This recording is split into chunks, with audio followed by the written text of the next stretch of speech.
तर डॉक्टर बाबासाहेब आंबेडकर यांच्या पुतळ्याची विटंबना करणाऱ्या माथेफिरूवर तात्काळ अटक करून देशद्रोहाचा गुन्हा दाखल करण्यात व त्याला मृत्यूदंडाची शिक्षा देण्यात यावी अशा मागणीचे निवेदन शिरूर तहसीलदार पेद्देवाड यांना देऊन शिरूर तालुक्याच्या वतीने भारत सरकार नरेंद्र मोदी पंतप्रधान यांना कळविण्यात यावे असे या निवेदनामध्ये उल्लेख करण्यात आले आहे।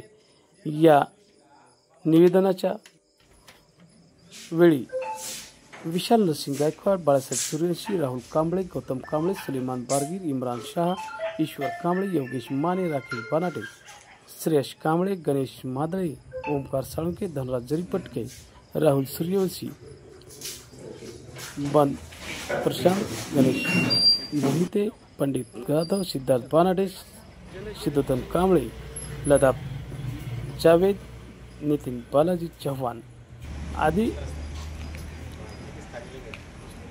स्वाक्षऱ्या या निवेदनावर करण्यात आले आहेत। यावेळी विशाल गायकवाड यांनी दिलेली प्रतिक्रिया। आज दिनांक 29 जानेवारी 26 जानेवारीला अमृतसर येथे झालेल्या बाबासाहेब आंबेडकर यांच्या विटंबनेच्या विरोधात आज शिरूर तालुक्याच्या वतीने आम्ही तहसीलदार साहेबांना निवेदन दिलो।